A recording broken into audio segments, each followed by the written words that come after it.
जयराम। हम संक्षेप बरनवाल स्वागत करते ही अवधि राष्ट्रीय समाचार में। उत्तर प्रदेश में अपराध की पराकाष्ठा एक बार अतीक अहमद की हत्या की जाए के बाद पूर्व मुख्यमंत्री अखिलेश यादव, गैंगस्टर अतीक अहमद और उनके भाई अशरफ के प्रयागराज उत्तर प्रदेश में गोली मार के हत्या किए जाए के बाद सपा अध्यक्ष अखिलेश यादव कहन, जब पुलिस के सुरक्षा घेरे के बीच गोली मार के केहू हत्या कर जा सकत है तो आम जनता सुरक्षा का हुए।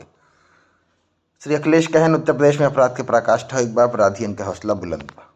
गैंगस्टर अतीक अहमद और उनके भाई अशरफ अहमद के शनिवार के प्रयागराज में मेडिकल बिना ले जात समय गोली मार के हत्या कर दी गई। गौरतलब है कि इससे 2 दिन पहले अतीक अहमद के बेटवा सदर शूटर गुलाम के झांसी में एसटीएफ के साथ मुठभेड़ में मौत भरी। पंजाब के DIG border range Narendra Bhargav बताएं कि भगोड़ा घोषित खालिस्तान समर्थक अमृतपाल सिंह के एक और सहयोगी जोगा सिंह के शनिवार के सरहिंद से गिरफ्तार कर उठा। बकौल पुलिस जोगा सिंह 18 से 28 मार्च तक अमृतपाल के साथ रहन। इससे पहले सोमवार के अमृतपाल के एक अन्य मुख्य सहयोगी पपलप्रीत सिंह की गिरफ्तार किया गया। सूडान में सेना और सैनिक रैपिड सपोर्ट फोर्सेस के बीच झड़प के बाद खार्तूम स्थित भारतीय दूतावास वहां अपने नागरिकन बिना एडवाइजरी जारी किए बा। दूतावास ट्वीट के बा, गोलीबारी और झड़पन की सूचना के मद्देनजर सब भारतीयन के अत्यधिक सावधानी बरते, अंदर रहे और बाहर न निकले की सलाह दी जात बा। दूतावास कहे बा, शांति बनाए रखें।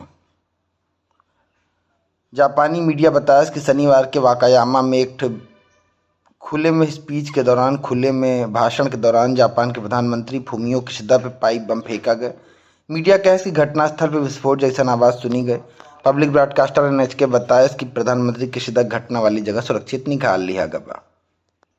हिमाचल प्रदेश के मुख्यमंत्री सुखविंदर सिंह सुक्खू शनिवार के हिमाचल दिवस के अवसर पर राज्य के करीब 2.15 लाख कर्मचारी और 1.90 लाख पेंशनर के महंगाई भत्ता 3% बढ़ावे का ऐलान किया। सुक्खू कहन, ऐसे कर्मचारियों और पेंशनरन के देय महंगाई भत्ता 31% से बढ़ के 34% हो जाए। ये महंगाई भत्ता 1 जनवरी 2022 से प्रभावी माना जाए।